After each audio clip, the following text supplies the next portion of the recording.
सहारा प्रणाम, मैं हूं उपेंद्र राय। हस्तक्षेप में आपका स्वागत है।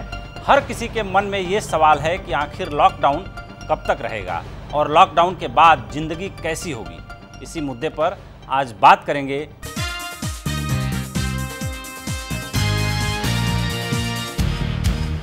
इकतीस मई के बाद भी क्या लॉकडाउन जारी रहेगा, और जारी रहेगा तो उसका रंग रूप कैसा होगा, जिंदगी किस तरह आगे बढ़ेगी और कितनी मुश्किलें अभी और झेलनी होगी।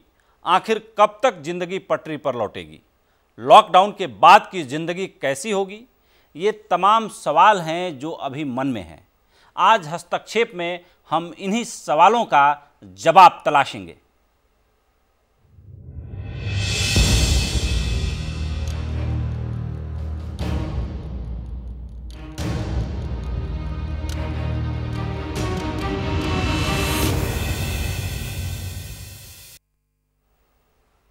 लॉकडाउन 4 की अवधि खत्म होने जा रही है। अब बस 3 दिन का समय बचा है। इस बीच कैबिनेट सेक्रेटरी राजीव गाबा ने देश के सभी राज्यों और केंद्र शासित प्रदेशों के मुख्य सचिवों, प्रमुख स्वास्थ्य सचिवों के साथ एक अहम बैठक की। वीडियो कॉन्फ्रेंसिंग के जरिए हुई इस मीटिंग में आला अफसरों ने लॉकडाउन को लेकर रोड मैप और रणनीति पर चर्चा की। आइए देखते हैं क्या कुछ हुआ। सरकार के सामने सबसे बड़ा सवाल ये है कि क्या 60 दिनों से अधिक समय से चल रहे लॉकडाउन को आगे बढ़ाया जाए या नहीं। अगर सरकार 31 मई के बाद भी लॉकडाउन लागू करने की सोचती है तो लॉकडाउन 5 कैसा होगा और उसकी अवधि कितने दिनों की होगी, ये एक बड़ा सवाल है। इसी सिलसिले में कैबिनेट सचिव राजीव गौबा ने मुंबई, दिल्ली, कोलकाता और चेन्नई समेत कोरोना वायरस से सर्वाधिक प्रभावित 13 शहरों के नगर निगम आयुक्तों और जिला मजिस्ट्रेटों के साथ वीडियो कॉन्फ्रेंसिंग के जरिए बैठक कर हालात का जायजा लिया। ये बैठक इस लिहाज से अहम है कि देश भर में कोरोना संक्रमण के कुल मामलों में से करीब 70% केस इन्हीं 13 शहरों में सामने आए हैं। बैठक में सभी राज्यों और केंद्र शासित प्रदेशों के मुख्य सचिव भी शामिल हुए। कैबिनेट सेक्रेटरी ने बैठक में चेन्नई, दिल्ली, अहमदाबाद, मुंबई, ठाणे, पुणे, हैदराबाद, कोलकाता, इंदौर, जयपुर, जोधपुर, चेंगलपट्टू और तिरुवल्लुर के अधिकारियों से कोरोना संक्रमण और रोकथाम को लेकर उठाए गए कदमों और उसके असर पर बात की। इस बीच देश में जिस तरह से कोरोना संक्रमण के केस बढ़े हैं, उसे लेकर विपक्ष लॉकडाउन के इम्पैक्ट पर सवाल उठा रहा है। बुधवार तक आंकड़ों के मुताबिक देश में 83,000 से ज्यादा एक्टिव केस हैं। भारत में मरीजों की संख्या 1 लाख तक पहुंचने में 100 दिन लगे, जबकि पिछले 9 दिनों में 50,000 नए केस सामने आ गए हैं। बस सुकून की बात यह है कि रिकवरी रेट बेहतर हुआ है। स्वास्थ्य मंत्रालय के मुताबिक करीब 42% मरीज कोरोना संक्रमण से मुक्त हो रहे हैं। साथ ही डेथ रेट में भी सुधार हुआ है और ये 3.3% से घटकर 2.87% पर आ गया है, जो दुनिया में सबसे कम है। इसलिए लॉकडाउन में और भी रियायतों की उम्मीद की जा रही है।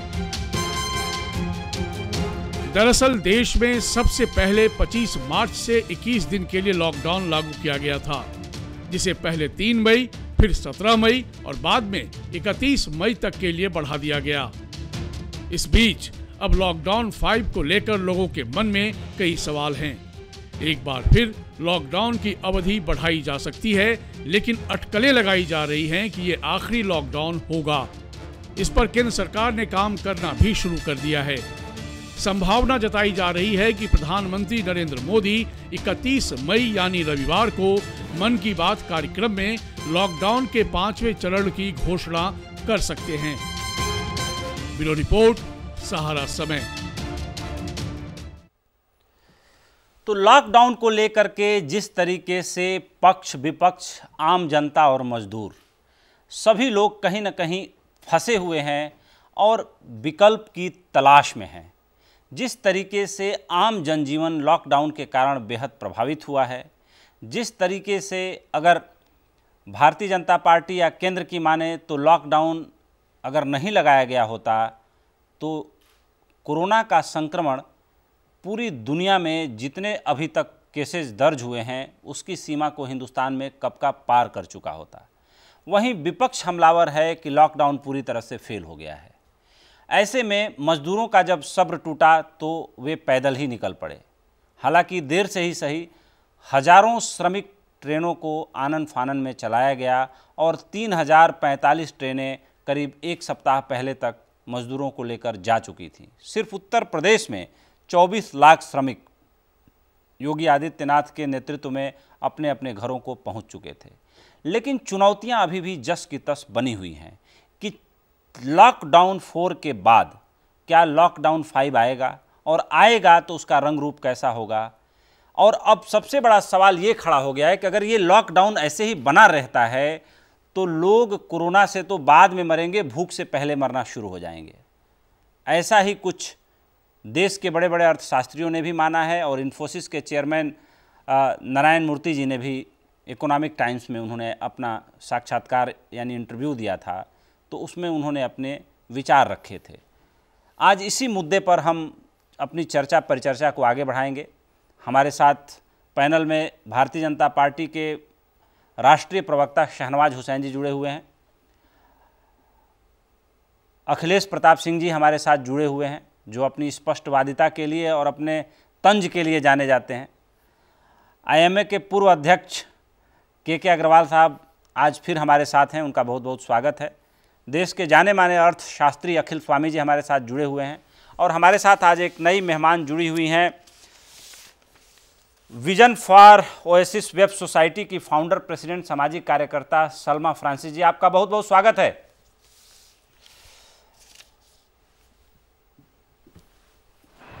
पहला सवाल मैं शहनवाज जी से ले रहा हूं। शहनवाज जी, आपको लगता है कि लॉकडाउन 5 जरूरी है, और जरूरी है तो किस रूप में और कितना? देखिए, इसको एक्सपर्ट कह सकते हैं, डॉक्टर्स कह सकते हैं, इसको किसी राजनेता को ये कहने का अधिकार नहीं है जी कि लॉकडाउन 5 अभी जरूरी है या नहीं है। अलग अलग राज्य के लोगों को और अलग अलग जो एक्सपर्ट हैं उनको निर्णय लेने का भी अधिकार है। तो इसके बारे में आज कैबिनेट सेक्रेटरी ने सबसे बातचीत की है, क्योंकि आप जान रहे हैं कि कई स्टेट ने तो इस पर सफलता पाई और कई स्टेट में कई जिलों ने सफलता पाई, लेकिन कई जगह ये संकट बहुत बढ़ा हुआ है। खासकर महाराष्ट्र जैसे जो स्टेट हैं उसमें संख्या बहुत तेजी से बढ़ती जा रही है। शहनवाज जी, एक सवाल ले रहा हूं आपसे। आपने बहुत अच्छा कहा कि महाराष्ट्र जैसे स्टेट में ये विकराल रूप पकड़ चुका है, कम्युनिटी लेवल पर ट्रांसमिट कर गया है। अब कांग्रेस पार्टी ये कह रही है कि लॉकडाउन पूरी तरीके से फेल कर गया है, और जाहिर सी बात है कि उन्हीं के समर्थित एक राज्य में ये सबसे विकराल रूप में भी फैला हुआ है, लोग डरे हुए हैं। तो ऐसे सिचुएशन में ये सवाल पॉलिटिकल लोगों से पूछना इसलिए जरूरी हो जाता है कि सभी विल के ऊपर पॉलिटिकल विल होती है, और जाहिर सी बात है आप सरकार में मंत्री रहे हैं, भारतीय जनता पार्टी के राष्ट्रीय प्रवक्ता हैं, इसकी बहुत अच्छी समझ आप स्वयं रखते हैं, इसलिए मैंने आपसे सवाल पूछा। और लॉकडाउन फेल हो गया, इस पर आप क्या कहेंगे? देखिए, मैं आपको बताता हूं कि जो लॉकडाउन है, अगर एक रिपोर्ट का जो वीके पाल जो के मुताबिक अगर वो जो उनके एक रिपोर्ट के हिसाब से है जी कि अगर ये सही समय पे लॉकडाउन ना होता और भारत ने जिस तरह से मुकाबला किया तो ये बहुत, यानी आप समझिए कि बड़ी तादाद में, यानी 40 लाख से ऊपर लोग संक्रमित हो जाते अन्य देशों के मुकाबले में। यानी यूरोप के जो टॉप 15 के देश हैं दुनिया के, उनको अगर उनकी आबादी ले लें टॉप 15 मुल्कों की, तो 137 करोड़ के करीब 35 करोड़ है।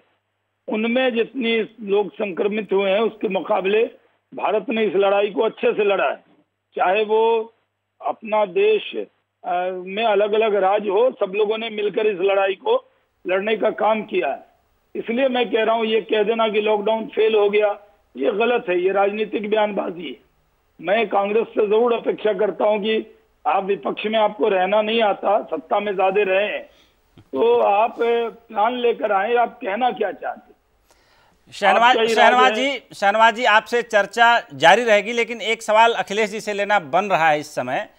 अखिलेश जी, जिस तरीके से कांग्रेस पार्टी ने नारा सा बुलंद कर दिया है कि लॉकडाउन पूरी तरीके से फेल कर गया है, जब वो मिस्टर पॉल की रिपोर्ट का जिक्र कर रहे हैं कि डेटा 40 लाख के पार हो गया होता है हिंदुस्तान में अगर लॉकडाउन नहीं हुआ होता तो, और कई डॉक्टरों का भी ऐसा मानना है कि लॉकडाउन से हमें फ़ायदा हुआ है।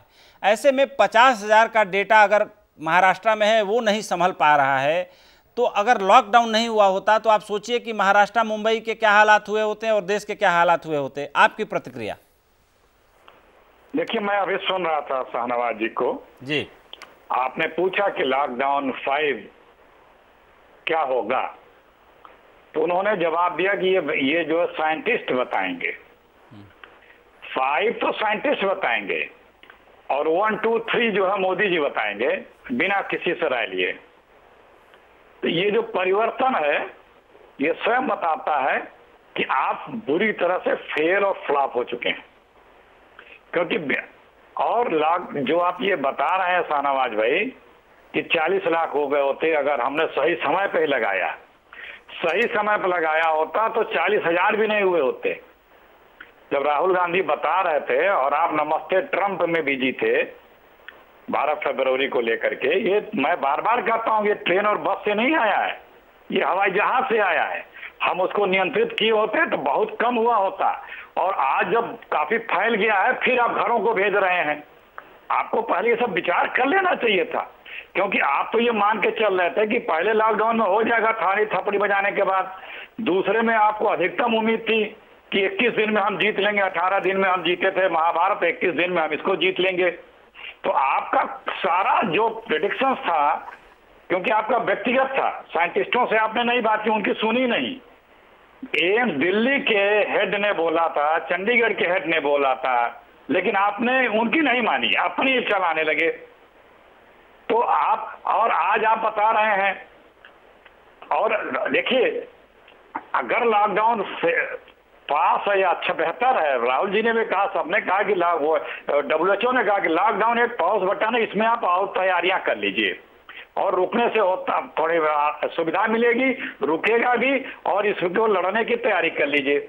वो आप किए नहीं, और 563 पेशेंट थे जब लॉकडाउन आपने जिस दिन लगाया था, और आज 1,52,53,54,000 पेशेंट हो। अखिलेश जी, आप ये बताएं कि 2 सवाल है मेरा आपसे कि लॉकडाउन 5 के आप पक्ष में हैं कि नहीं, एक, और दूसरा मजदूरों के मुद्दे को लेकर जिस तरीके से आपके पार्टी की अध्यक्षा सोनिया गांधी जी आज स्वयं मैदान में उतर आई और उन्होंने ताल ठोक दिया कि सरकार जागे और 7,500 रुपया तत्काल उनके खाते में भेजे, और 1 महीने के लिए नहीं, लगातार कम से कम 6 महीने के लिए, और 10,000 रुपये तो उसी जो बजट का प्रोविजन हो, 10,000 रुपये उनको जिंदा रहने के लिए तुरंत दिया जाए।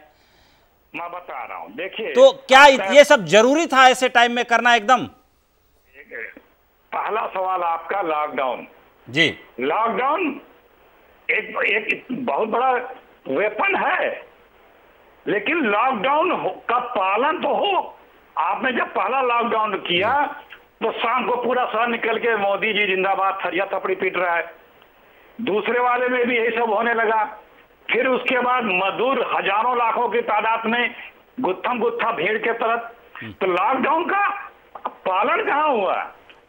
आपकी नीतियों के कारण मैंने पहला लॉकडाउन जब एक्सटेंड हुआ था तभी सबसे पहला सवाल मीडिया ने हमसे किया था, मैंने कहा था कि धैर्य न टूटने पाए, क्योंकि व्यक्ति बड़ी उम्मीद से 20 दिन 30 दिन 40 दिन बैठा है, हर तकलीफ में मोदी जी की एक आवाज पे पूरा देश आते, लेकिन उसका धैर्य टूटेगा तो घर से बाहर निकलेगा, घर भागना चाहेगा, रोजी रोजगार खत्म हो गया है, तो उसके धैर्य को बनाए रखने के लिए जो व्यवस्था है सरकार को करनी चाहिए।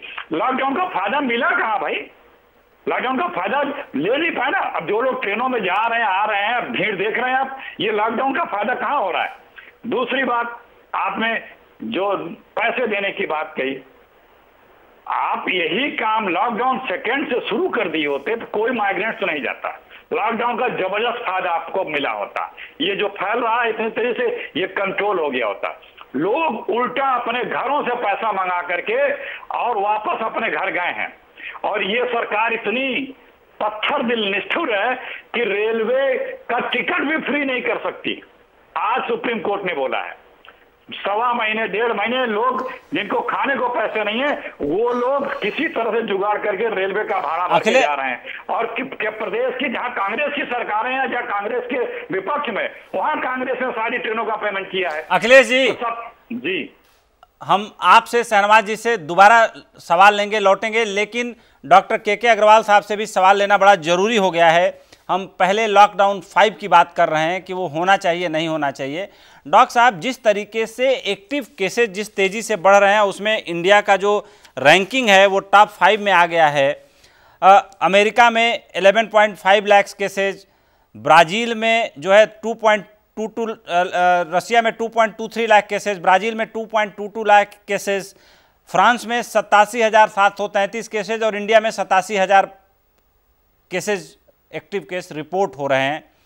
ऐसे में अगर लॉकडाउन 5 की तरफ सरकार बढ़ती है तो आपको क्या लग रहा है कि लॉकडाउन 5 की तरफ बढ़ना चाहिए या पूरे तरीके से खोलते हुए केवल रेड जोन्स को बस लॉकडाउन में रखना चाहिए? आपका क्या, एक डॉक्टर होने के नाते, क्या पॉइंट ऑफ व्यू है?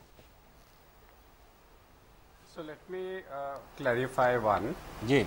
शाहनवाज जी भी यहाँ बैठे हुए हैं, उनको भी ध्यान से मैं चाहूँगा कि सरकार ने लॉकडाउन इसलिए नहीं किया कि हमने बीमारी को जीरो करना था जी। अगर ऐसी मंशा होती तो 31 जनवरी को जब public health emergency international declare हुई थी और भारत में पहला केस आया था तो इंटरनेशनल बॉर्डर बंद कर दिए होते। और उस वक्त में अगर हम सारे इंटरनेशनल बॉर्डर बंद कर देते और उस बंद करने के बाद में कुछ नहीं होता तो लोग क्रिटिसाइज करते आपने क्यों बंद कर दिया। तो उस वक्त में 31 जनवरी को सरकार के पास में 2 डिसीजंस थे कि हम इंटरनेशनल बॉर्डर बंद करें कि नहीं करें। तो उस वक्त में WHO ने तभी तक पेंडेमिक डिक्लेयर नहीं किया था, तो उसके बावजूद इसलिए भारत सरकार ने इंटरनेशनल बॉर्डर बंद नहीं किए। अगर हम 31 जनवरी को इंटरनेशनल बॉर्डर बंद कर देते तब हम सोचते रेट्रोस्पेक्टिवली कि भारत का डिसीजन केसेस को जीरो करने के लिए था। अब भारत ने 22 मार्च को जब जनता कर्फ्यू लॉकडाउन किया, पहला लॉकडाउन किया, तब तक केसेस बढ़ चुके थे सारे भारत में, पूरी दुनिया के अंदर में। अब जो लॉकडाउन हुआ वो पर्पस था प्रिपेयर्डनेस का, बीमारी को समझने का, लोगों को समझाने का और बीमारी को किसी तरीके से नंबर्स को कम करने का। बिल्कुल ये सही डिसीजन था उस वक्त में। ये सही डिसीजन जो था उस वक्त, जो डिसीजन जो बेस्ट था उन्होंने लिया। लेकिन 2 चीजें, एक चीज वो इस पॉलिसी में गलत हो गई, वो ये था कि इटली के अंदर में बड़ा क्लियर कट डायरेक्शन था कि जब आप लॉकडाउन करोगे, जब नॉर्थ इटली में लॉकडाउन हुआ, जैसे ही लॉकडाउन खत्म हुआ सारे माइग्रेंट साउथ इटली की तरफ भागे और बीमारी बढ़ गई जी। ये भारत में जैसे ही अपने माइग्रेंट्स को अलाउ किया आफ्टर द लॉकडाउन तो ये बीमारी बढ़ेगी, इसको आप रोक नहीं सकते। तीसरा, जब आप किसी भी आर वैल्यू को, लॉकडाउन को देखते हो, सो लॉकडाउन से पहले अगर आर वैल्यू 2.6 है, लॉकडाउन के टाइम पे 1.5 हो जाएगी, जैसे ही लॉकडाउन छोड़ोगे वापस 2.4 हो जाएगी।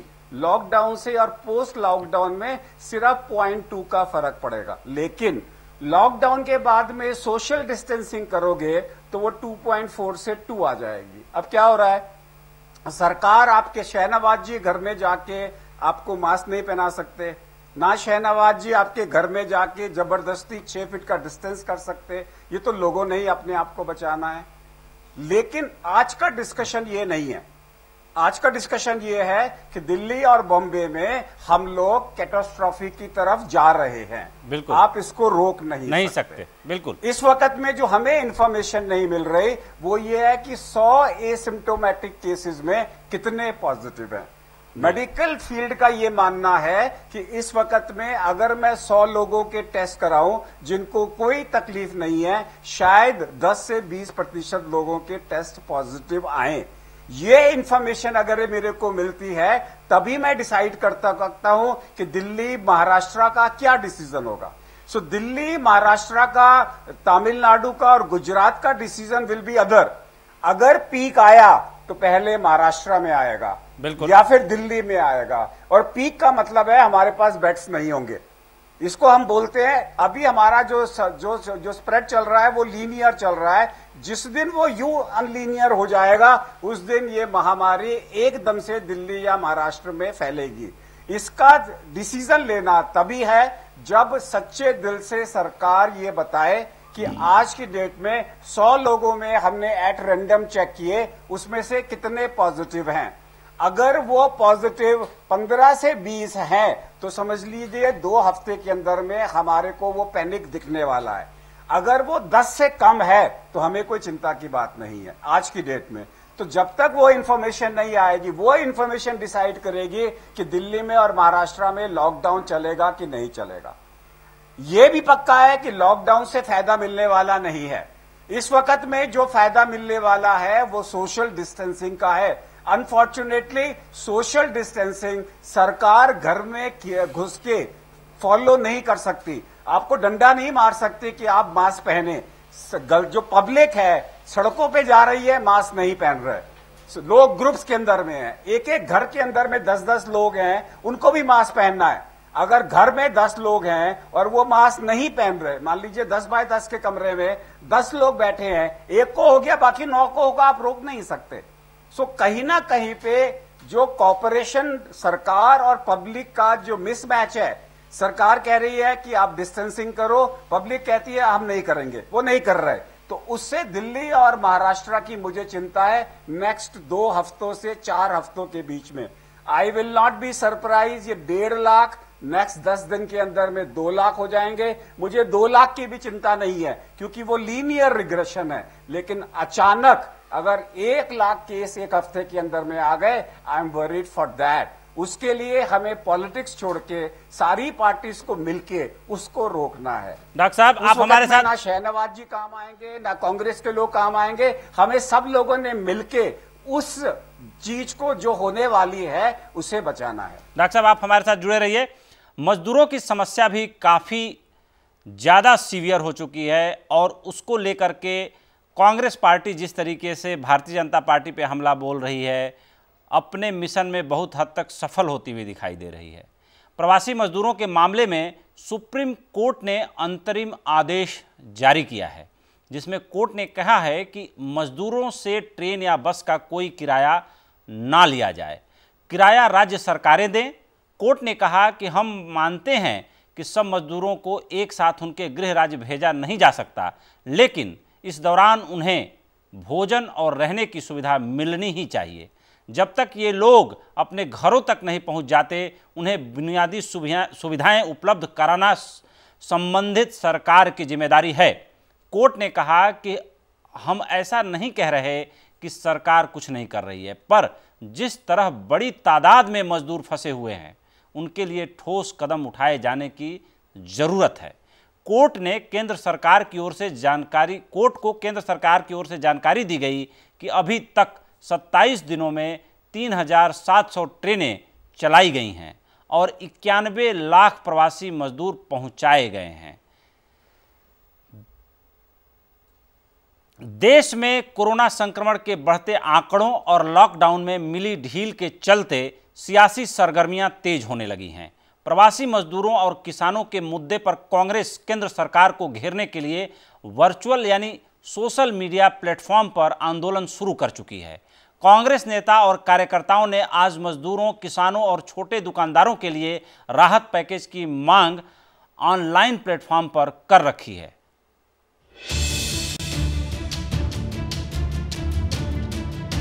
कोरोना संकट और लॉकडाउन के कारण कांग्रेस ने सड़क पर उतरने के बजाय सोशल मीडिया के जरिए सरकार को घेरने की रणनीति बनाई है। पार्टी नेता और कार्यकर्ता फेसबुक, ट्विटर, यूट्यूब और इंस्टाग्राम अकाउंट पर अपने अपने घरों से ही गरीब, मजदूरों, किसानों, असंगठित कर्मचारियों और छोटे दुकानदारों के मुद्दे उठा रहे हैं। कांग्रेस अध्यक्ष सोनिया गांधी ने वीडियो संदेश जारी कर कहा कि सरकार को तपती गर्मी में भूखे प्यासे और पैदल घर लौट रहे मजदूरों की पीड़ा का एहसास नहीं है। करोड़ों रोजगार चले गए, लाखों धंधे चौपट हो गए, कारखाने बंद हो गए, किसान को फसल बेचने के लिए दर दर की ठोकरें खानी पड़ी।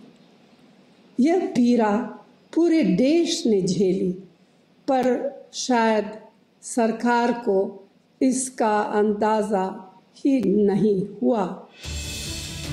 कांग्रेस अपनी मांगों के जरिए बड़े पैमाने पर ट्रेंड सेट करने की कोशिश कर रही है और इसीलिए इनकम टैक्स के दायरे से बाहर के परिवारों के खाते में तत्काल 10,000 रुपए और 6 महीने तक हर महीने 7,500 रुपए जमा करने की मांग की जा रही है। हमारा केंद्र सरकार से फिर आग्रह है कि खजाने का ताला खोलिए और जरूरतमंदों को राहत दीजिए। हर परिवार को 6 महीने के लिए 7,500 रुपये प्रतिमाह सीधे कैश भुगतान करें और उसमें से 10,000 रुपये फौरन दें। दरअसल कांग्रेस ने लॉकडाउन के दौरान सोशल मीडिया का बखूबी इस्तेमाल किया। 2 बार कांग्रेस वर्किंग कमेटी और 1 बार विपक्षी दलों की बैठक ऑनलाइन हो चुकी है। राहुल गांधी खुद 4 बार ऑनलाइन प्रेस कॉन्फ्रेंस कर चुके हैं। साथ ही मजदूरों से लेकर विशेषज्ञों तक से उनकी बातचीत को सोशल मीडिया पर खूब साझा किया गया। हालांकि मजदूरों पर मचे सियासी घमासान से उनकी मुश्किलें कम नहीं हो रही है। ब्यूरो रिपोर्ट, सहारा समय। तो कांग्रेस अध्यक्षा सोनिया गांधी ने जिस तरीके से एक मार्मिक अपील करने की कोशिश की है और पहली बार वो जिस तरीके से पूरी तैयारी के साथ मीडिया के सामने, देश की मीडिया के सामने, दुनिया की मीडिया के सामने आई हैं, जाहिर सी बात है कि कांग्रेस पार्टी अब इस मुद्दे को नहीं छोड़ने वाली है। केंद्रीय मंत्री स्मृति ईरानी ने सोनिया गांधी के बयान पर पलटवार किया है। उन्होंने कहा है कि केवल आलोचना करने का कोई मतलब नहीं है, सरकार ने कितने कारगर कदम उठाए हैं उन्हें ये देखना चाहिए। ये बीमारी दस्तक देकर नहीं आई थी। इस बीमारी ने पूरे विश्व को अपनी चपेट में लिया। प्रधानमंत्री ने बार बार आग्रह किया कि ये वक्त राष्ट्र को समर्पित करने का समय है, राजनीति करने का नहीं। फिर भी कांग्रेस जो ऐसी महामारी के वक्त में अपनी राजनीतिक रोटियां सेकना चाहती है, उनको मेरा मात्र इतना ही आग्रह है कि जिस सरकार के ऊपर वो कटाक्ष कर रहे हैं, उस सरकार ने 1,76,000 करोड़ का गरीब कल्याण का पैकेज पहुंचाया। उनकी अपनी प्रदेश की सरकारें इस बात की गवाह हैं कि गरीब के घर तक न सिर्फ 3 महीने का, बल्कि जो हमारे प्रवासी मजदूर हैं उनके लिए और भी राशन की सुविधा इसी सरकार ने मुहैया कराई। तो स्मृति ईरानी जिस तरीके से 1,76,000 गरीब कल्याण पैकेज की बात कर रही हैं, जाहिर सी बात है कि वो पैकेज सरकार ने दिया और उसका लाभ भी बहुत सारे मजदूरों को, असंगठित क्षेत्र के लोगों को मिला, किसानों को भी लाभ मिला। लेकिन सवाल ये उठता है कि क्या ये लाभ, क्या ये मदद जो पहुंचाई गई वो पर्याप्त है? ये मदद वहीं तक सीमित है या मदद का दायरा और आगे बढ़ना चाहिए? सवाल शहनवाज जिसे है कि सोनिया गांधी यूपीए सरकार को जिस तरीके से उन्होंने 10 साल चलाया, मनरेगा से लेकर के तमाम योजनाएं उनकी सरकार ने शुरू की। आज वो मांग कर रही हैं कि सरकार अपने खजाने का ताला खोले और गरीबों को राहत पहुंचाए, कम से कम 7,500 रुपया दे और फौरी तौर पे अभी एक बार के लिए 10,000 रुपया दे और 6 महीने तक मजदूरों का ध्यान रखे ताकि वे बचे रहें। सनवाज जी, क्या मजबूरी हो सकती है? खजाने का ताला क्यों नहीं खोला जा रहा है? देखिए, माननीय सोनिया जी ने 10 साल नहीं, उससे ज्यादा सरकार चलाई। वो सरकार में खुद जिम्मेदार नहीं रही हैं, लेकिन सरकारें तो चलाई है उन्होंने। और वो 10 साल जो सरकार चलाई, उन सरकारों के चलाने का नतीजा ये है कि आज कांग्रेस सत्ता में नहीं है। लेकिन सत्ता में रहने के बाद कांग्रेस विपक्ष का रोल अदा नहीं कर पा रही। दिक्कत यह है कि अभी विपक्ष का रोल सीख रहे हैं। अखिलेश जी भी रूलिंग पार्टी के बहुत साल तक नेता रहे, अब विपक्ष के नेता हैं। तो माननीय सोनिया जी जो कहती हैं वो कम से कम ये जरूर भूल जाती हैं कि आपके अपने राज्य में जहां आप हुकूमत में हैं, एक तो आप मध्य प्रदेश, छत्तीसगढ़, राजस्थान में आपने घोषणा की किसान का कर्जा माफ नहीं किया। आप जिन राज्यों में हुकूमत में हैं वहां सबसे ज्यादा परेशान लोग हैं। तो सबसे पहले आप कांग्रेस अध्यक्ष के नाते अपने मुख्यमंत्री की क्लास लीजिए, उनको जरा डांट पिलाइए, कहिए क्यों नहीं लोगों की सेवा कर रहे हो, ये सवाल पूछिए। और सोनिया जी और राहुल जी और कांग्रेस की पूरी टीम कोरोना पर सिर्फ बयानबाजी कर रहे हैं। कभी कभी वो कहते हैं आप ये घोषणा कर दीजिए, ये दे दीजिए। क्या जो अभी स्मृति ईरानी जी का आपने बाइट दिखाया उसमें साफ तौर पर कहा गया है, हम लोगों ने साफ तौर पे कहा है कि 1,76,000 करोड़ का पहले पैकेज दिया, उसमें 52,000 करोड़ तो डायरेक्ट हमने ट्रांसफर किया गरीबों के अकाउंट में, दिव्यांगों के अकाउंट में, जनधन खाता जो है उसमें, किसानों के अकाउंट में, और 80 करोड़ लोगों को हम लोग डायरेक्ट राशन देने का काम कर रहे हैं। तो सरकार पूरी चिंता कर रही है, लेकिन दुश्वारी ये हो गई है कि कांग्रेस पार्टी कोरोना के कंधे पर बैठकर अपनी सियासत करना चाहती है। कांग्रेस इतनी लोकसभा में इतनी छोटी हो गई तो अब उनको लगता है कि कोरोना पर बैठ जाएंगे तो शायद बड़े हो जाएंगे। तो सलमा जी हमारे साथ जुड़ी हुई हैं, पहली बार हमारे हस्तक्षेप में आई हैं। सलमा जी, आप मजदूरों के अधिकारों के लिए लंबे समय तक काम करती रही हैं, लड़ाई लड़ती रही हैं। अब मजदूरों की कथा और व्यथा किसी से छुपी नहीं है। जिस तरीके से उनके साथ एक गंदा मजाक कह सकते हैं या उनका जो भरोसा टूटा है वो किसी एक आदमी पर उसका दोष नहीं मढ़ा जा सकता। ये पूरी व्यवस्था की खामी है और पूरे व्यवस्था पर से उनका भरोसा उठा है। मैंने अपने इसी शो में एक दिन कहा था कि सरकार नामक संस्था पर से उनका भरोसा उठ गया है। ऐसे में आप मानती हैं कि जितना कदम सरकार ने उठाया है वो काफ़ी है, या कांग्रेस पार्टी जो कह रही है कि 10,000 फौरी तौर पर और 7,500 कम से कम 6 महीना तक उनको मिलना चाहिए? बताएं आप। पहली बात तो मैं ये कहना चाहूंगी कि जितने पार्टी के लोग यहाँ बैठे हैं वो देश के लोगों पे, मजबूर लोगों पे राजनीति करना छोड़ दें। कांग्रेस, बीजेपी, ये जो आप कर रहे हैं ना, इस तरह की रोटियां ना सेकें। शहनवाज जी कहते हैं, शुरुआत में मैं बड़ी देर से सुन रही हूं कि इतने देशों से इतना कम है अभी भारत, उतने देशों से इतना कम है, इतने से उतना कम है। आप वैसे बात करें जैसे एक क्लास में 40 बच्चे होते हैं और उसमें कुछ बच्चे पास हो जाते हैं और जब जो फेल हो जाते हैं वो कहते हैं यार ये भी तो फेल हो गया। आप ये कब नर्सरी क्लास की बातें करना छोड़ेंगे? देश आपको पता है भुखमरी की तरफ दौड़ रहा है और आपने क्या कर दिया? सत्ता में जो लोग बैठे हैं, मैं हर उस पार्टी के लिए बोल रही हूं, जो सत्ता में लोग बैठे हैं, ये उसकी अकाउंटेबिलिटी बनती है कि जो मजदूर पैदल चल रहे हैं, जो परेशान हैं, तड़प रहे हैं, भूख से मर रहे हैं, जिनके लिए आपने साधन नहीं तैयार किए, किसको आपने रोटी दी? आप इतनी देर से बैठे हुए सब एक दूसरे पे बातें करे जा रहे हैं। आप मुझे बताएं ना, स्मृति ईरानी बोल रही है किस घर में राशन पहुंचाया?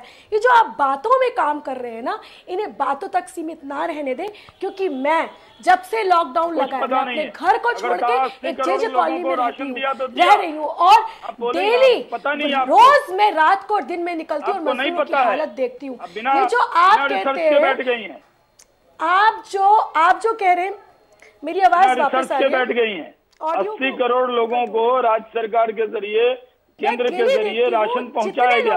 आपको जानकारी करेक्ट कर, किसी को राशन नहीं मिल रहा जी बता दीजिए। बहुत रेयर लोग हैं जिनको राशन मिला है। नहीं पता आपको, आप बिना रिसर्च के बैठ गई हैं। सिर्फ राजनीति गलत है, कांग्रेस गलत है, बीजेपी गलत है और आप बहुत अच्छी हैं। भारत जैसे देश को आप चला रहे, ये आपका रिसर्च ही नहीं है। मैंने जब कहा कि 80 करोड़ सलमा जी, राशन पहुंचा,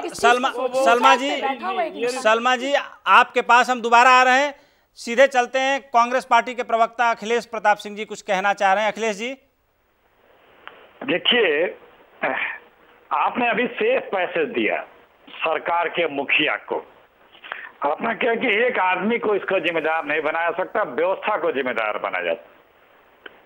व्यवस्था को नहीं चुनती है सरकार, आम जनता पार्टी और पार्टी के नेतृत्व को चुनती है, और अकाउंटेबिलिटी उस व्यक्ति की होती है। तो इससे नहीं मुकरा जा सकता कि किस व्यक्ति का दोष है या किस व्यक्ति की कमी है। अच्छा हो जाए तो गप, कड़वा करो थू, ये नहीं चलेगा। दूसरी बात, शाहनवाज जी जितने भी आंकड़े बता रहे हैं, अभी हमने स्मृति ईरानी जी को सुना। हाँ, मैं ये आज जरूर कह सकता हूं कि आज बेहतर प्रधानमंत्री जो हमारे प्रधानमंत्री जी मोदी जी हैं, उनसे बेहतर स्मृति ईरानी अगर प्रधानमंत्री हो जाएं तो उनसे बेहतर कार्य कर सकती हैं, क्योंकि मोदी तो फेल हो चुके हैं। तो हम अनुरोध करेंगे कि लोग स्मृति ईरानी को नेतृत्व दें, बीजेपी के लोग, वो उनसे बेहतर प्रधानमंत्री हो सकती हैं। अखिलेश जी देखिए, सवाल बहुत सारे हैं। देखिए, कांग्रेस शासित जो राज्य हैं, पौंडीचेरी को छोड़ दिया जाए तो महाराष्ट्र में आप सपोर्ट में है, लेकिन राजस्थान में, छत्तीसगढ़ में और पंजाब में भी ये जो प्रवासी मजदूर हैं, इनकी समस्याएं जस की तस है। लेकिन इस पर हम चर्चा जारी रखेंगे। सीधे चलते हैं, बहुत देर से हमारे साथ और शास्त्री अखिल स्वामी जी जुड़े हुए हैं। सर, ये बताएं कि जिस तरीके से कांग्रेस पार्टी मांग कर रही है कि फौरी तौर पे 10,000 और 7,500 उनको मिलना चाहिए, कांग्रेस पार्टी के घोषणा पत्र में न्याय स्कीम थी जिसको राहुल गांधी लेकर आए थे। आज आपको क्या लगता है कि इस हालात में जब आत्मनिर्भर पैकेज में, आत्मनिर्भर भारत पैकेज में 20 लाख करोड़ का पैकेज प्रधानमंत्री ने दिया है, ऐसी सिचुएशन में जब लॉकडाउन है तो डिमांड और सप्लाई को बनाए रखने के लिए जाहिर सी बात है कि पैसा जाएगा तो डिमांड जनरेट होगा, लेकिन एक तरफ लॉकडाउन 4 में हम चल रहे हैं, लॉकडाउन 5 आने वाला है, नहीं आने वाला है, इस पर अभी कोई डिसीजन नहीं हुआ है। ऐसे में हमारी अर्थव्यवस्था के हालात क्या हैं, और आप क्या मानते हैं कि जो भी हालात हैं उस कंडीशन में इतना पैसा मजदूरों को तुरंत दे देना चाहिए, ये फायदेमंद रहेगा, या जो 1,70,000 करोड़ का गरीब कल्याण पैकेज दिया गया उसमें 1,000 2,000 रुपए मजदूरों को दिए हैं सरकार ने, लेकिन प्रेमा फेसाई वो नाकाफी लग रहे हैं। तो एक अर्थशास्त्री होने के नाते आपका क्या पॉइंट ऑफ व्यू है, क्या करना चाहिए सरकार को इस वक्त? देखिए, वास्तविकता में जो 1,70,000 करोड़ की शाहनवाज जी बात कर रहे हैं, वो जो गरीब वर्ग है, जो कमजोर वर्ग है, जो एमएसएमई है, उस तक नहीं पहुंचा है। देखिए, वास्तविकता में आप परिवार के अगर मुखिया हैं और आपके घर में 3 बच्चे हैं और एक बच्चा बहुत ज़्यादा परेशान है, भूखा है, नंगे पैर सड़क पे चल रहा है, उस समय सारी चीज़ों को भूलकर उसका पेट भरना, उसकी सारी समस्याओं का समाधान करने की आवश्यकता है। देखिए, इस समय ना तो एमएसएमई को कोई बहुत ज़्यादा फायदा हुआ है, जो 20 लाख करोड़ का पैकेज दिया गया है, 1,70,000 करोड़ की जो बात की गई है, केवल रेपो रेट और रिवर्स रेपो रेट को कम किया गया है, लोन को उपलब्ध कराया गया है, और आज की तारीख में एमएसएमई इन लोन को लेने में असमर्थ हैं। अगर एमएसएमई खुश नहीं होगा तो मजदूर खुश हो ही नहीं सकता। वास्तविकता में आवश्यकता है इस समय, जो जीडी बिरला साहब कहा करते थे, घनश्याम दास बिरला कहा करते थे, corporate social responsibility is not charity, it is a Mantra for long term survival of the industry. इसका मतलब यह है कि अगर आप अपने मजदूरों से सामंजस्य बना के रखते हैं, अगर आपका मजदूर खुश होता है तो आपकी इंडस्ट्री लॉन्ग टर्म सर्वाइवल की तरफ बढ़ती है। आपने उपेंद्र जी एक बहुत बढ़िया बात कही थी, आज विश्वास सबका सबसे टूट गया है। केंद्र सरकार का राज्य सरकार से टूट गया है, राज्य सरकार का केंद्र सरकार से टूट गया है, मजदूर का सरकार और उद्योग से टूट गया है, उद्योग का सरकार से टूट गया है। देखिए, ये जो विश्वास है, जो हमने पिछले 50-60 साल में आपसी सामंजस्य से एक देश को एकजुट बनाया था, आज ये विश्वास टूट गया है। आज की तारीख में ये आप बुलेट ट्रेन मत चलाइए, आप मेट्रो मत बनाइए नए, आप बड़े बड़े ब्रिजेस मत बनाइए, लेकिन अगर देश के 40% लोग, गरीब लोग, भूखे नंगे, जिन्होंने इस देश राष्ट्र का निर्माण किया है, अगर वो भूखे हैं, अगर वो परेशान हैं, तो ये राष्ट्र का कर्तव्य है सबसे पहले उनका ध्यान रखे। आज के तारीख में जो लॉकडाउन की बात जो आपने पहले पूछी थी, लॉकडाउन 5 की बात, देखिए, जो लॉकडाउन आपने किया वो लॉकडाउन विदेश में, यूरोप और अमेरिका में सफल हो सकता है, जहां पे सघनता नहीं है जनसंख्या की। ये लॉकडाउन जहां 40% लोग, लॉकडाउन करने का मतलब आप उनको उनकी खोली के अंदर सीमित कर देते हैं, और जब उनको खोली के अंदर सीमित कर देते हैं तो कैसे सोशल डिस्टेंसिंग होगी? जो आज लॉकडाउन का मेन उद्देश्य है वो सोशल डिस्टेंसिंग है, और सोशल डिस्टेंसिंग नहीं हो सकती जब तक, मैंने आपके ही कार्यक्रम में एक निवेदन किया था उपेंद्र जी, मैं अगर प्रधानमंत्री का सलाहकार होता, मैंने 2 महीने पहले आपसे निवेदन किया था, सारे engineering college, MBA institute, universities के सारे हॉस्टल्स को एक्वायर कर लेता, इमरजेंसी डिक्लेयर करके सबको एक्वायर कर लेता।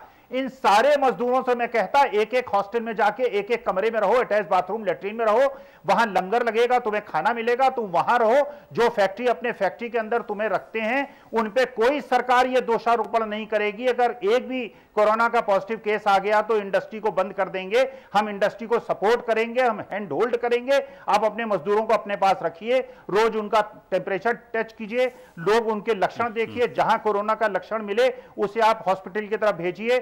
जब तक इस देश की 40% श्रमिक जनता को आप सोशल डिस्टेंसिंग की तरफ नहीं ले जाएंगे, आपकी सारी यूनिवर्सिटीज बंद हैं, सारे इंजीनियरिंग कॉलेजेस बंद हैं, सारे एमबीए, सारे स्कूल्स बंद हैं, सब कुछ बंद है, और उसके बाद आप मजदूरों से कह रहे हैं अपनी खोली के अंदर 10 बाई 10 कमरे के अंदर 20 लोग रहें, कैसे सोशल डिस्टेंसिंग होगी? जो के अग्रवाल साहब ने कहा, बड़ी सही बात कही, कैसे सोशल डिस्टेंसिंग होगी?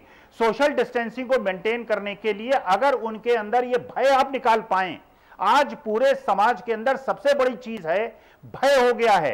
एक शहनवाज साहब ने और बात कही, मैं आपको सच बताता हूं, पिछले 4 दिन के अंदर कम से कम 10-15 लोग मेरे घर में ऐसे आ गए हैं जो 15-20 हजार महीना कमाते थे, वो कहते हैं साहब घर में खाने को नहीं है, 100 रुपए दे दीजिए।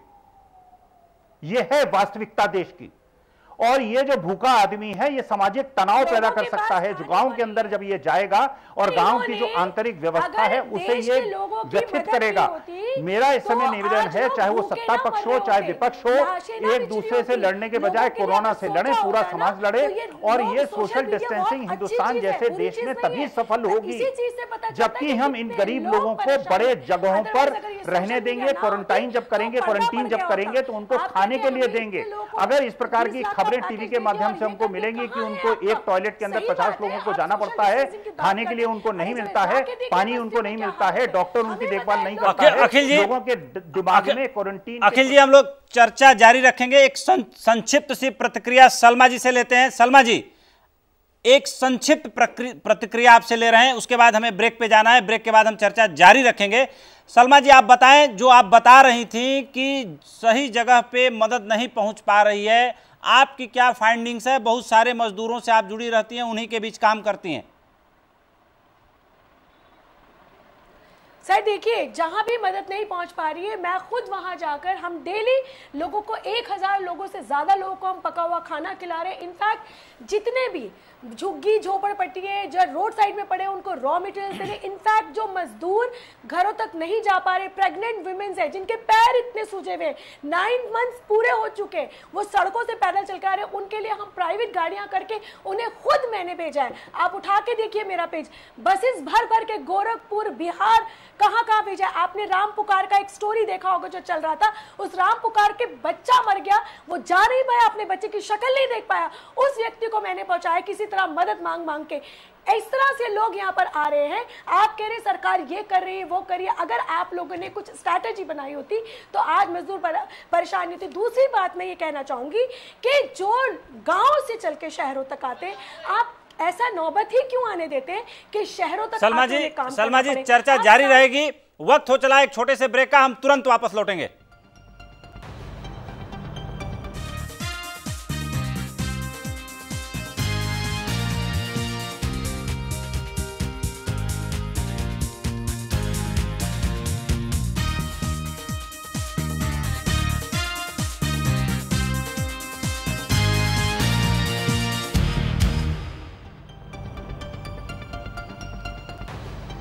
ब्रेक के बाद आप सभी का स्वागत है।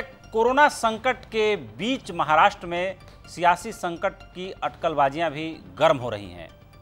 पी गुरुज नामक एक वेबसाइट ने जिस तरीके से महाराष्ट्र के राजनीतिक सियासत, उठापटक, जोड़ तोड़, अंदरूनी गणित, इन तमाम चीज़ों को लेकर के एक अनुमान लगाया है और सत्ता और सहूलियत की कसौटी पर सियासत को जिस तरीके से परखने की कोशिश की जा रही है, कोरोना की इस महामारी के बीच पी गुरुज वेबसाइट का आकलन हम अपने दर्शकों को दिखलाना चाहते हैं। देखते हैं कि पी गुरुज की एनालिसिस महाराष्ट्र जैसे महत्वपूर्ण राज्य और देश की आर्थिक राजधानी मुंबई में क्या कुछ समीकरण बन रहे हैं, उस पर क्या सटीक एनालिसिस है पी गुरुज की, देखते हैं इस रिपोर्ट में।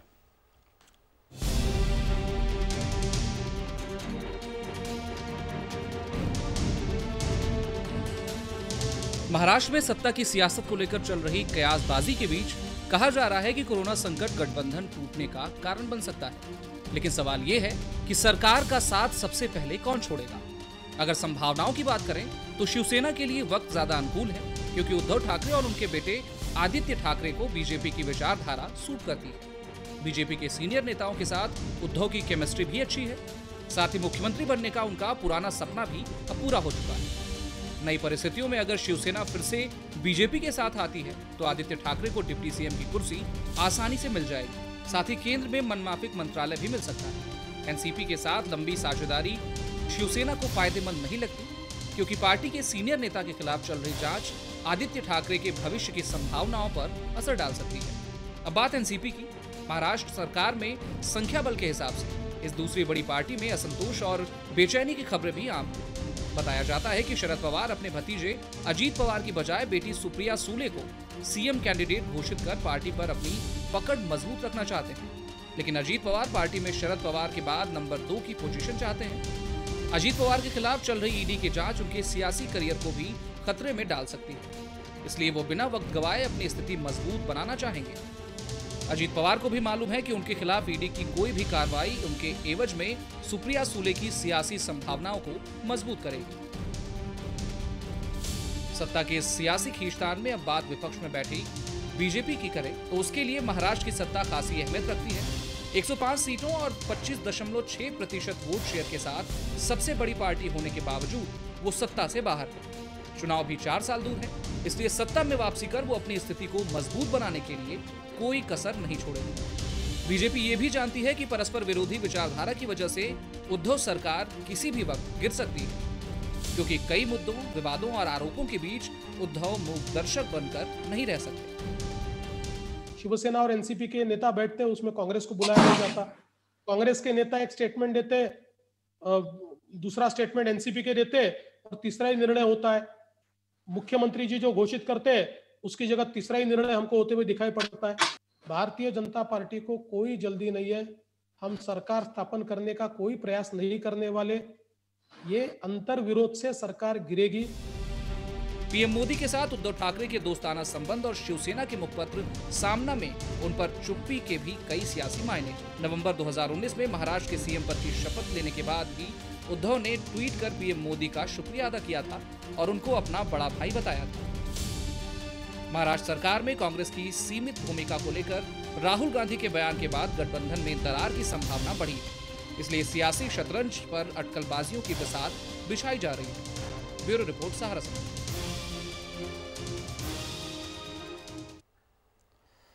तो जिस तरीके से कोरोना के बीच में महाराष्ट्र में सियासी संकट भी धीरे धीरे रफ्तार पकड़ रहा है। हालांकि एनसीपी प्रमुख शरद पवार ने कहा कि कोई असमंजस नहीं है और शिवसेना नेता संजय राउत ने भी कहा कि सब कुछ ठीक चल रहा है, लेकिन जब सफाई देने की नौबत आ जाती है तो ये सहज अनुमान लगाया जा सकता है कि कहीं ना कहीं कुछ ऐसा था जिस पर सफाई बन रही है और सफाई दी जा रही है।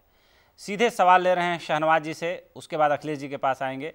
शहनवाज जी, महाराष्ट्र में जिस तरीके से ऐसे माहौल में सियासी उठापटक की गूंज धीरे धीरे दबे कदमों से सुनाई दे रही है, आपको नहीं लगता कि बीजेपी के लिए एक बहुत सुनहरा मौका निकल के अपने आप आ रहा है, क्योंकि भारतीय जनता पार्टी वहां सबसे बड़ी पार्टी है? नहीं, देखिए, हम तो अभी एक युद्ध में लगे हैं, कोरोना को हराने में लगे हैं। हम तो राजनीतिक महत्वाकांक्षा वाले लोग नहीं हैं, हम तो नर सेवा नारायण सेवा वाले लोग हैं, हम एकात्म मानव दर्शन वाले लोग हैं, हम मनुष्य की चिंता ज्यादा करते हैं, तो हम इसमें नहीं लगे हैं। सत्ता की भूख तो कांग्रेस को रहती है। बताइए, वो शिवसेना के साथ जाके सत्ता में बैठे हैं। राहुल जी ने बयान दिया कि हमारी वो सपोर्टिव गवर्नमेंट है, उसकी जिम्मेदारी नहीं ले रहे हैं।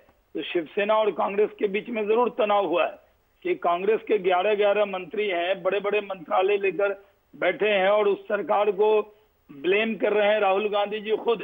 यानी उन्होंने कहा कि अन्य जगह पंजाब, राजस्थान, छत्तीसगढ़, पुडुचेरी, इसमें तो उनकी पार्टी की हुकूमत है, वहां वो सपोर्टिव में है, तो बात विवाद वहां से है।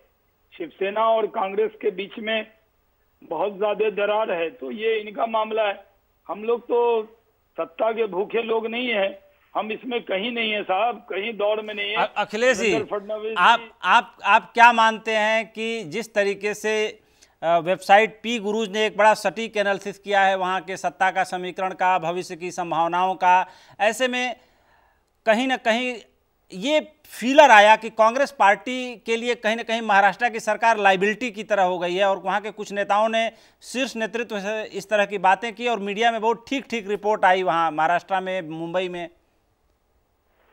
ये पता ना कौन सा वेबसाइट है, मैं उसे नहीं जानता हूँ। हाँ, आपकी स्टोरी सुन रहा था और इतनी गूढ़, रहस्यमय और ज्ञान की बातें करने के बाद बड़े नादान हैं वहाँ के नेता लोग जो इस पे अमल नहीं कर रहे हैं। बताइए, सारा समीकरण बता दिया आपके रिपोर्टर ने, और ये लोग बेवकूफ नादान लोग कुछ कर ही नहीं कर रहे हैं। तो ये तो उनकी मूर्खता है, इतना ज्ञान देने के बाद भी अगर वो लोग कुछ नहीं कर पा रहे हैं। देखिए, बात दरअसल ये है कि बीजेपी में सबसे बड़ी खराबियों में से एक खराबी ये भी है कि वो अपनी कमियां, अपने चूक, अपनी जो व्यवस्था कर उसको स्वीकारती नहीं है, और जब स्वीकारेगी नहीं तो उसके निदान के भी प्रयास नहीं करेगी। बता रहे हैं राशन सबको पहुंच गया, ट्रेनों में भूखों मर गए लोग दर्जनों, बच्चे दूध के बिना मर गए। मोदी जी का स्वावलंबी होने का सबसे पहला असर ट्रेनों पे पड़ा। 40 ट्रेनें पता नहीं कहां से कहां चली गई स्वावलंबी होकर के, 4-4, 8-8 दिन में पहुंची अपने गंतव्य पे। उनको वो खाने बिना लोग मरते गए, भूखे प्यासे रह रहे हैं, लेकिन उसको स्वीकारेंगे नहीं लोग। अखिलेश जी, समय की सीमा आज आगे बढ़ रही है धीरे धीरे और अंतिम चरण में पहुंच चुके हैं हम लोग। डॉक्टर के अग्रवाल साहब से सवाल ले रहे हैं कि डॉक्टर साहब, अब जो लॉकडाउन 5 हमारे दरवाजे पर आके खड़ा हो गया है, आपको क्या लगता है कि लॉकडाउन 5 की तरफ सरकार को बढ़ना चाहिए या सरकार को ओपन कर देना चाहिए? आप बहुत बेबाकी से इस पर अपनी बात रखते रहे हैं। संक्षिप्त 4 जगह का डिसीजन मैं अभी नहीं लेना चाहूंगा, दिल्ली का, महाराष्ट्र का, गुजरात का एंड तमिलनाडु का। बाकी सब कुछ ओपन हो जाएगा, उसमें कोई वो दो राय नहीं है। लेकिन दिल्ली के अंदर में अगर हमारा रेट पॉजिटिविटी का 10% से ज्यादा है, जैसा मुझे लग रहा है, जो आंकड़े कह रहे हैं वो ये कह रहे हैं कि दिल्ली के अंदर में और बॉम्बे, महाराष्ट्र के अंदर में, खासकर बॉम्बे में जो पॉजिटिविटी रेट है वो आम जनता में अगर 10% है तो फिर लॉकडाउन की स्थिति अभी स्टेप्स वाइज होगा, एकदम से सारा नहीं खुलेगा। बसेस खुल जाएंगी, मेट्रो खुल जाएगा, उसमें कोई डिफिकल्टी नहीं है। लेकिन लोगों को जहां जहां पे केसेस आ रहे हैं वहां पे जोन वाइज रेड जोन अभी रहेगा, वो रिस्ट्रिक्शन अभी रहेंगी।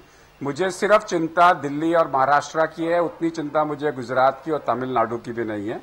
अगर पीक आता है तो महाराष्ट्र और दिल्ली के अंदर में कंपटीशन होगा कि पहले पीक कहाँ आता है, और अगर हमें उस पीक को रोकना है तो सिर्फ एक ही काम है, social distancing, social distancing and social distancing. जितना डीकंजेस्ट करोगे, अगर एक फैमिली में 15 लोग हैं, आज उनमें कोई इन्फेक्शन नहीं है, अगर एक को भी हो गया तो 15 को होगा, आप उसको रोक नहीं सकते।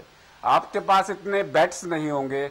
जिस दिन ये क्रिटिकल मास को क्रॉस कर जाएगा उस दिन हमारे को दिक्कत आएगी। सर, आप फॉर्चुनेटली हमारे यहाँ पे डेथ रेट कम है, फॉर्चुनेटली हमारे यहाँ मृत्यु दर कम है। भारत के अंदर में, पूरे एशिया में हमारा मृत्यु दर जो है वो 3 पर मिलियन पॉपुलेशन है।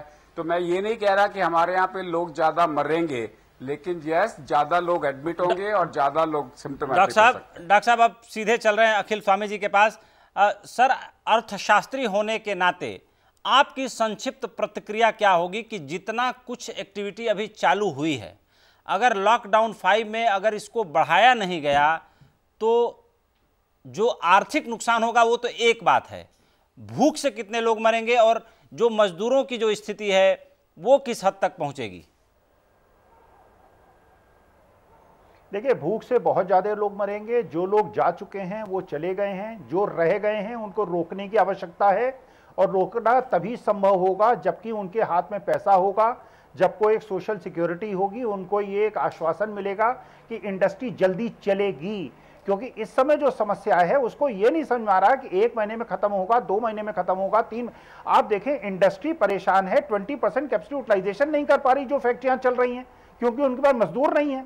जो सबसे बड़ी समस्या आने वाली है, जिसका मैं पूर्वानुमान लगा रहा हूं, अगर आप लॉकडाउन हटा भी देते हैं, इंडस्ट्री के पास एक तो डिमांड नहीं है, दूसरी बात उनके पास वर्कर नहीं है।